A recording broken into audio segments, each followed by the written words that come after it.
Welcome to Miss Scarlett. Subscribe and don't miss out on Patreon. Have fun! Desmond stared at the clock on his bedroom wall, the seconds ticking away like a countdown to freedom. It was past midnight, and the house was silent, his stepmother, Evelyn, presumably asleep in her room down the hall. At 21, he still lived under her roof while attending community college, an arrangement that chafed against his growing desire for independence.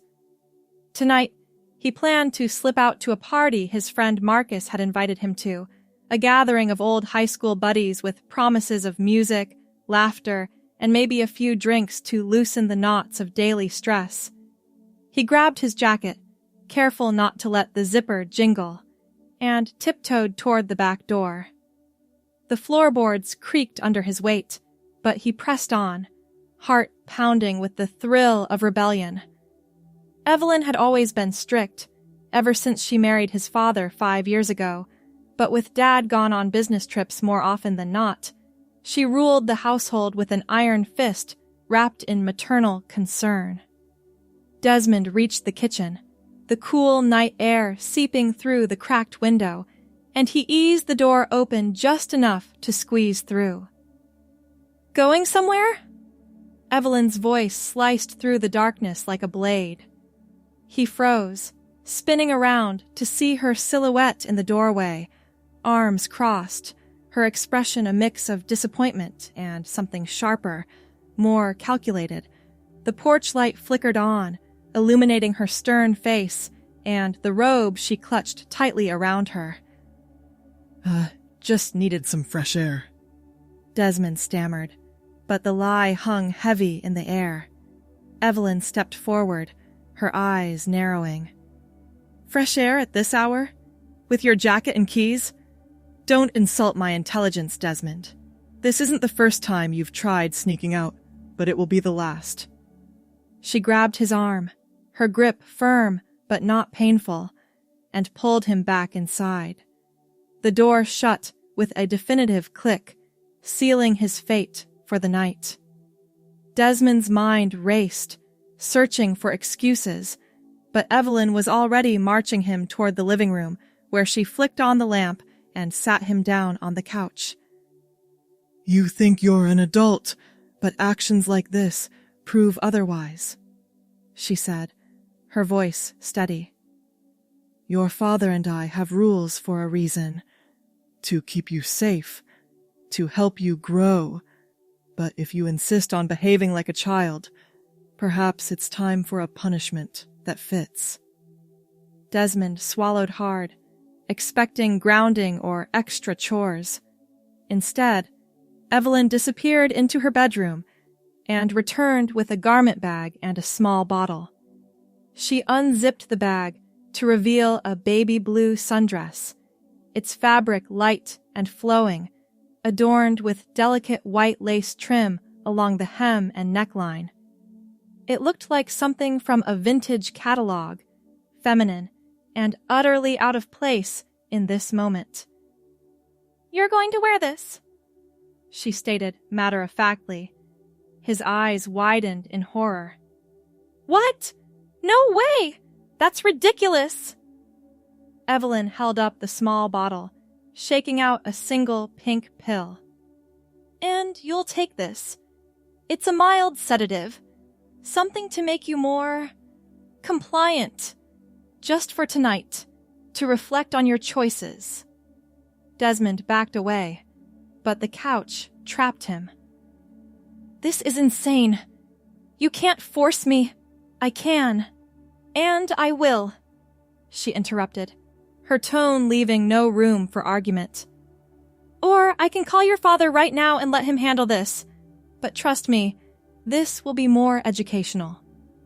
Reluctantly, under her unwavering gaze, Desmond changed into the dress in the bathroom, the fabric whispering against his skin like a foreign language. It fit surprisingly well, hugging his frame in ways that made him acutely aware of every movement. When he emerged, cheeks burning with embarrassment, Evelyn handed him the pill and a glass of water. "Swallow it," she commanded, He did, the pill sliding down his throat with a bitter aftertaste. Almost immediately, a wave of calm washed over him, dulling the edges of his resistance. His thoughts slowed, the room softening around him, as if viewed through fogged glass. Evelyn guided him to a chair where he sat obediently, staring at his hands folded in his lap, the lace trim brushing his knees. "There," she said softly, almost tenderly. "Now you'll sit here until morning and think about why sneaking out isn't acceptable." The night passed in a haze. Desmond felt detached, his body heavy yet relaxed, unable to muster the energy to protest or move. Dawn crept in through the windows, and as the sun rose higher, the docility began to fade. He blinked, shaking off the remnants of the pill's grip, and stood up, the dress still clinging to him. But something felt off. His reflection in the hallway mirror showed subtle changes. His jawline seemed softer, his cheeks rounder, as if the angles of his face had been gently smoothed. "What was in that pill?" he demanded, finding Evelyn in the kitchen brewing coffee. She turned, a knowing smile playing on her lips. "Just a little something to help you relax, but it seems to have had some side effects. Nothing permanent yet." Desmond touched his face, feeling the unfamiliar softness. "This isn't right. Change me back. Take this off." Evelyn shook her head. "The punishment isn't over. You'll wear feminine clothes for the week and take another pill each evening. Consider it a lesson in empathy and self-control," he argued, but her resolve was unbreakable.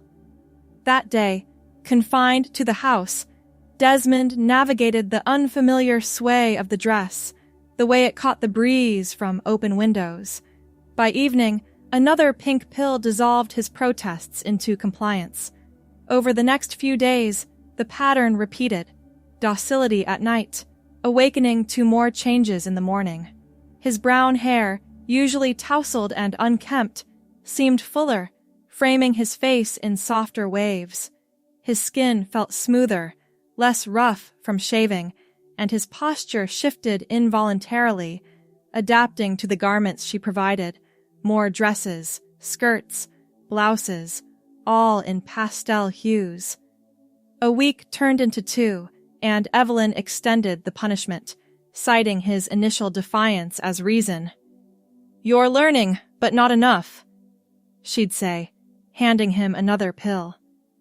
Desmond's resistance waned, not just from the drugs, but from a growing curiosity. In the mirror, the changes accumulated. His features feminized further, lips fuller, eyes brighter, body contours subtly reshaping under the influence of what he now suspected were hormones hidden in those pink pills. By the end of the first month, Desmond avoided mirrors, less out of shame and more out of fascination. The brown hair cascaded to his shoulders now, no longer cut short, and it suited the emerging softness of his face. Evelyn introduced makeup one afternoon, sitting him down at her vanity and demonstrating how to apply foundation, blush, a touch of mascara. "See, it enhances what's already there," she said, her voice encouraging. She tried it, hands trembling at first, but the result was startling. The reflection stared back with wide eyes, a young woman emerging from the boy's shell. That night, after the pill's effects wore off earlier than usual, Desmond lay in bed, the sundress replaced by a nightgown, pondering the flutter in her chest. It wasn't just the clothes or the changes. It was a deep-seated recognition, a whisper from within that this felt right. Evelyn noticed the shift. "You're adapting well," she commented over breakfast, where Desmond now sat with legs crossed demurely, sipping tea instead of gulping coffee. "It's not adaptation," Desmond replied, voice softer, higher pitched from the hormonal tide. I don't know, like I've been wearing a mask all this time." Evelyn's eyes sparkled with unspoken knowledge. She began incorporating more elements into the routine. Lessons in poise, walking in low heels, even cooking together in the kitchen while discussing books and dreams. The punishments evolved into guidance, the pills spaced out, but still administered to maintain the changes. Desmond's college classes were online now, attended from home in feminine attire, the camera showing only a composed, evolving self. As weeks blended into the second month, physical changes accelerated. Hips widened slightly, chest developed a gentle swell that the dresses accentuated rather than hid. Brown hair grew longer, styled in loose curls that Evelyn helped brush each morning. Friends like Marcus texted, wondering about his absence, but Desmond, hesitant at first, replied vaguely, focusing instead on this internal journey. One evening, as the sun dipped low, Evelyn sat with her on the porch, the baby blue sundress making a return for nostalgia's sake. "Do you remember why we started this?" she asked. Desmond nodded, the lace trim tickling her skin. "The party. Sneaking out." "But it was more than that," Evelyn confessed gently. "I've seen it in you for years, the way you looked at my magazines, the hesitation in your steps, the quiet unhappiness. This wasn't just punishment. It was a push toward who you truly are." The words hung in the air, resonating deep within. That night, alone in her room, Desmond whispered to the mirror, "Sila." It felt like a name reborn, fitting the woman gazing back with brown hair, framing a face full of possibility. The third month brought confidence. Sila ventured out with Evelyn, first to the grocery store in a simple skirt and blouse, heart racing, but steps steady, heads turned, but not in mockery, in admiration or simple acknowledgement. At home, she explored hobbies long suppressed, painting, where colors flowed like her newfound emotions, reading novels about strong women navigating worlds of change. Evelyn shared stories of her own youth, of feeling out of place until she embraced her path. "I saw myself in you," she admitted one rainy afternoon as they baked cookies in the kitchen. Sila's hands, now manicured with a soft pink polish, kneaded the dough with ease. "But how did you know?" Sila asked, flour dusting her apron. "A mother's intuition," Evelyn replied, though she was stepmother. The bond felt deeper now. "And those pills? They were from a doctor friend. Safe, controlled hormones to ease the transition. I wouldn't have done it if I didn't believe it was right." Sila paused, processing. Anger flickered briefly, but gratitude overshadowed it. "Thank you. I couldn't admit it to myself." Their days filled with shared activities, walks in the park where Sila's brown hair caught the sunlight, drawing compliments from passers-by, visits to boutiques, trying on outfits that flattered her changing figure. She enrolled in new online courses, ones that sparked passion, fashion design perhaps, or creative writing, fields where her evolving identity could flourish. One crisp morning, Sila stood before the full-length mirror, adjusting a floral blouse over a knee-length skirt.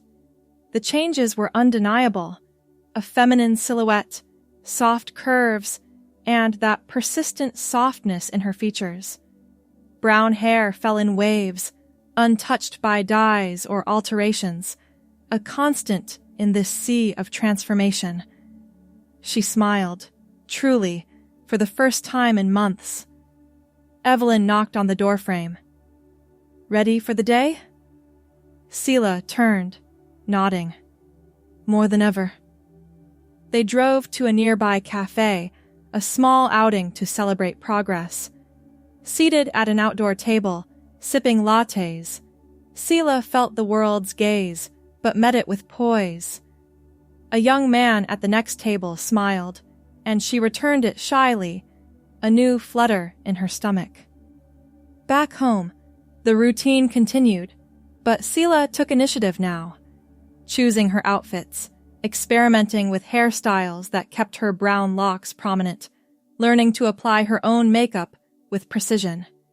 Evenings were for reflection, journaling thoughts that poured out like a dam breaking. Memories of childhood unease, the boy who always felt like an outsider, now giving way to the woman emerging. As the 4th month dawned, Sila confronted Evelyn about the future. What happens when Dad comes back? He doesn't know about this. Evelyn's expression softened. We'll tell him together. He's more understanding than you think. And this is permanent now. Your choice, your life. Sila agreed, feeling a weight lift. She began reaching out to old friends, starting with Marcus, inviting him over for a reveal. The anticipation built, nerves mixing with excitement. The day arrived, and Marcus knocked on the door. Sila answered, dressed in an elegant green dress that complemented her brown hair, falling straight and shiny down her back.